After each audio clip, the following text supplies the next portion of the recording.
Chapter 5, The Fanatical Mind. Note: Webster defines fanaticism as excessive enthusiasm or unreasoning zeal. Compilers. Fanatics and fanaticism will press in. We are living in a time when every phase of fanaticism will press its way in among believers and unbelievers. Satan will come in, speaking lies in hypocrisy. Everything that he can invent to deceive men and women will be brought forward. How Satan does it. We have found in our experience that if Satan cannot keep souls bound in the ice of indifference, he will try to push them into the fire of fanaticism. When the Spirit of the Lord comes among his people, the enemy seizes his opportunity to work also upon different minds and lead them to mingle their own peculiar traits of character with the work of God. Thus there is always danger that they may allow their own spirit to mingle with the work, and that unwise moves may be made. Many carry on a work of their own devising that is not prompted by God. Result of cherishing defective tendencies: there are some who will not hear. So long have they chosen to follow their own way and their own wisdom, so long have they cherished defective, hereditary, and cultivated tendencies of character, that they are blind and cannot see afar off. By them principles are perverted, false standards are raised, tests are made that bear not the signature of heaven. Some of these very ones make their boasts in the Lord as a people who do righteousness and forsake not the ordinances of their God. Bereft of a healthy mental attitude. Those taken in Satan's snare have not yet come to a healthy mental attitude. They are dazed, self-important, self-sufficient. Oh, with what sorrow the Lord looks upon them and hears their great swelling words of vanity. They are puffed up with pride. The enemy is looking on with surprise at their being taken captive so easily. Spurious humility. Much fitful, spurious humility is seen among professed Christians. Some, determined to conquer self, place themselves as low as possible, but they try only in their own strength, and the next wave of praise or flattery carries them up out of sight. They are not willing to submit wholly to God, and he cannot work through them. Take no glory whatever to yourself. Do not work with a divided mind, trying to serve God and self at the same time. Keep self out of sight. Let your words lead the weary and heavy laden to Jesus, the compassionate Savior. Work as seeing him who is at your right hand, ready to give you strength for service. Your only safety is in entire dependence upon Christ. Too much made of a happy flight of feeling. Some are not satisfied with a meeting unless they have a powerful and happy time. They work for this and get up in excitement of feeling, but the influence of such meetings is not beneficial. When the happy flight of feeling is gone, they sink lower than before the meeting because their happiness did not come from the right source. The most profitable meetings for spiritual advancement are those which are characterized with solemnity and deep searching of heart, each seeking to know himself and earnestly and in deep humility seeking to learn of Christ. Strange exercises. By such fanaticism as we have lately had among us in California in peculiar exercises and the claim of power to cast out devils, Satan is seeking to deceive, if possible, the very elect. These persons, claiming to have a special message for our people, would charge one and another with being possessed of an evil spirit. Then, after praying with them, they would declare the devil cast out. The result of their work testified of its character. I was bidden to say to our people that the Lord was not in these strange exercises, but that such exhibitions would deceive souls to their ruin unless they were warned, and Bible truth would be perverted. Naturally combative. Some are naturally combative. They do not care whether they harmonize with their brethren or not. They would like to enter into controversy, would like to fight for their peculiar ideas, but they should lay this aside, for it is not developing the Christian graces. Work with all your power to answer the prayer of Christ. that his disciples may be one, as he is one with the Father. Not a soul of us is safe unless we learn of Christ daily, his meekness and lowliness. In your labor, do not be dictatorial, do not be severe, do not be antagonistic. Preach the love of Christ, and this will melt and subdue hearts. Seek to be of one mind and one judgment with your brethren, and to speak the same things. This talking about divisions because all do not have the same ideas as present themselves to your mind is not the work of God, but of the enemy. Talk the simple truth wherein you can agree. Talk of unity. Do not become narrow and conceited. Let your mind broaden, following a self-established standard. Many are trusting to their own righteousness.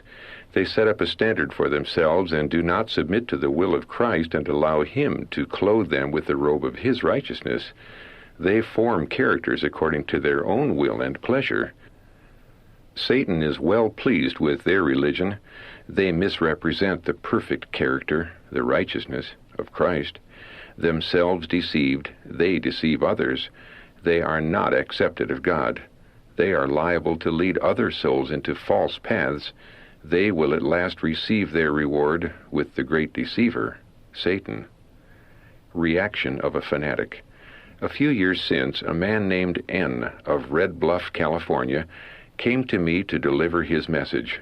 He thought God had passed all the leading workers and given him the message. I attempted to show him that he was mistaken. When we told him our reasons and set the matter before him, that he was in error, he had great power come upon him, and he certainly gave a loud cry. We had much trouble with him.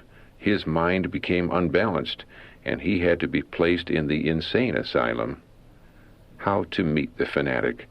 God calls upon his servants to study his mind and will.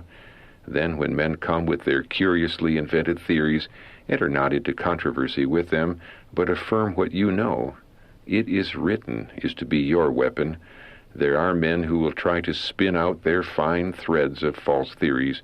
Thank God that there are those also who have been taught of him and who know what is truth. Guard expressions and attitudes. This is a time when we need to be very watchful and to guard carefully the character of the work done. Some will seek to bring in false theories and will come with false messages. Satan will stir human minds to create fanaticism in our ranks. We have seen something of this in the year 1908. The Lord desires his people to move carefully, guarding the expressions and even the attitude. Satan will use peculiarities of attitude and voice to cause excitement and to work on human minds to deceive. Avoid tests of human invention. New and strange things will continually arise to lead God's people into false excitement, religious revivals, and curious developments, but our people should not be subjected to any tests of human invention that will create controversy in any line. Beware of new, wonderful, so-called advanced light. My soul is much burdened, for I know what is before us. Every conceivable deception will be brought to bear upon those who have not a daily living connection with God. Satan's angels are wise to do evil, and they will create that which some will claim to be advanced light, and will proclaim it as new and wonderful. Yet while in some respects the message may be truth, it will be mingled with human inventions, and will teach for doctrine the commandments of men. If there was ever a time when we should watch and pray in real earnest, it is now. Many apparently good things will need to be carefully considered with much prayer, for they are specious devices of the enemy to lead souls in a path which lies so close to the path of truth that it will be scarcely distinguishable from it. But the eye of faith may discern that it is diverging, though almost imperceptibly, from the right path. At first it may be thought positively right, but after a while it is seen to be widely divergent from the way which leads to holiness and heaven. My brethren, I warn you to make straight paths for your feet, lest the lame be turned out of the way. Fanaticism hard to quench. Fanaticism, once started and left unchecked, is as hard to quench as a fire which has obtained hold of a building. Those who have entered into and sustained this fanaticism, that is, holy flesh, might far better be engaged in secular labor, for by their inconsistent course of action they are dishonoring the Lord and imperiling his people. Many such movements will arise at this time when the Lord's work should stand elevated, pure, unadulterated with superstition and fables. We need to be on our guard to maintain a close connection with Christ, that we be not deceived by Satan's devices. Fine-drawn theories that fill the mind. Satan is working in many ways that the very men who ought to preach the message may be occupied with fine-drawn theories which he will cause to appear of such magnitude and importance as to fill the whole mind, and while they think they are making wonderful strides in experience, they are idolizing a few ideas, and their influence is injured and tells but little on the Lord's side. Let every minister make earnest efforts to ascertain what is the mind of Christ. There are those who pick out from the Word of God, and also from the testimonies, detached paragraphs or sentences that may be interpreted to suit their ideas, and they dwell upon these and build themselves up in their own positions when God is not leading them. Now all this pleases the enemy. We should not needlessly take a course that will make differences or cause dissension. We should not give the impression that if our particular ideas are not followed, it is because the ministers are lacking in comprehension. There are in the lessons of Christ subjects in abundance that you can speak upon, and mysteries which neither you nor your hearers can understand or explain might better be left alone. Give the Lord Jesus Christ himself room to teach. Let him, by the influence of his Spirit, open to the understanding the wonderful plan of salvation. Turn away from the negative side. Counsel to a minister.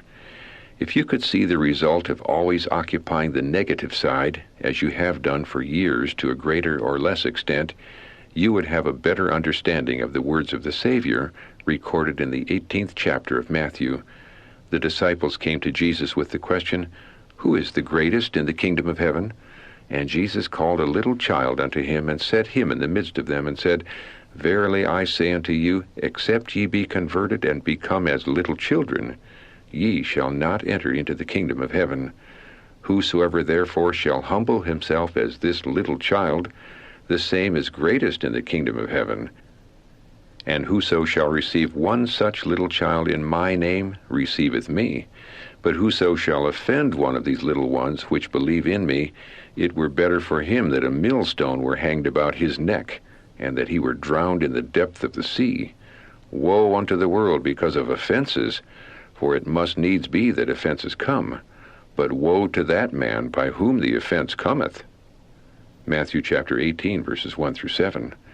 My brother, cast away all evil thinking. Humble your heart before God. Then your eyes being opened, you will no longer stand on the negative side. If thy hand or thy foot offend thee, cut them off and cast them from thee. It is better for thee to enter into life halt or maimed, rather than having 2 hands or 2 feet to be cast into everlasting fire. Matthew chapter 18, verse 8. Cut away your defective attributes, however painful to human nature it may be to do this. And if thine eye, so sharp to see something to criticize or oppose, offend thee, pluck it out and cast it from thee. It is better for thee to enter into life with 1 eye, rather than having 2 eyes to be cast into hellfire. Verse 9. Faith overcomes negativism. We shall have success if we move forward in faith, determined to do the work of God intelligently. We must not allow ourselves to be hindered by men who love to stand on the negative side, showing very little faith. God's missionary work is to be carried forward by men of much faith and is steadily to grow in force and efficiency. The peril of individual independence. There have ever been in the church those who are constantly inclined toward individual independence. They seem unable to realize that independence of spirit is liable to lead the human agent to have too much confidence in himself and to trust in his own judgment rather than to respect the counsel and highly esteem the judgment of his brethren, especially of those in the offices that God has appointed for the leadership of his people. God has invested his church with special authority and power, which no one can be justified in disregarding and despising, for he who does this despises the voice of God. Peace found in cherishing meekness. The soul finds rest only in cherishing meekness and lowliness of heart. The peace of Christ is never found where selfishness reigns. The soul cannot grow in grace when it is self-centered and proud. Jesus assumed the position that man must take in order that the peace of Christ may abide in the heart. Those who have offered themselves to Christ to become his disciples must deny self daily, must lift up the cross and follow in the footsteps of Jesus.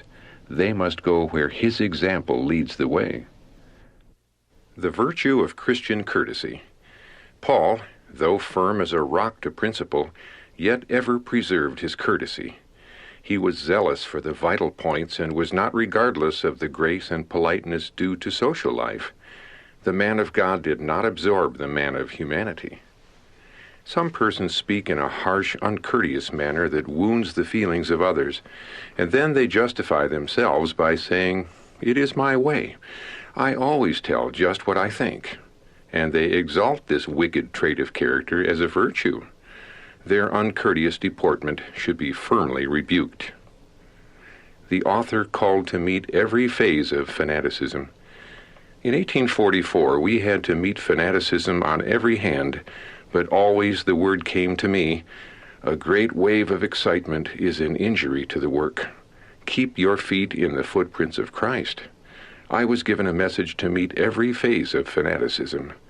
I was instructed to show the people that under a wave of excitement, a strange work is done. There are those who improve the opportunity to bring in superstitions. Thus the door is closed to the promulgation of sound doctrine. An impending danger. As the end draws near, the enemy will work with all his power to bring in fanaticism among us. He would rejoice to see Seventh-day Adventists going to such extremes that they would be branded by the world as a body of fanatics. Against this danger I am bidden to warn ministers and lay members. Our work is to teach men and women to build on a true foundation, to plant their feet on a plain, "Thus saith the Lord." Mind control, one form of fanaticism. I have spoken distinctly regarding the dangerous science which says that one person shall give up his mind to the control of another. This science is the devil's own. This is the character of the fanaticism we had to meet in 1845. I did not then know what it meant, but I was called upon to bear a most decided testimony against anything of the kind. Cherish an impartial, optimistic outlook. There is no reason for us to fix our eyes upon error, to grieve and complain, and lose precious time and opportunities in lamenting the faults of others. Would it not be more pleasing to God to take an impartial outlook and see how many souls are serving God and resisting temptation and glorifying and honoring Him with their talents of means and intellect? Would it not be better to consider the wonderful miracle-working power of God in the transformation of poor degraded sinners who have been full of moral pollution, who become so transformed that they are Christ-like in character?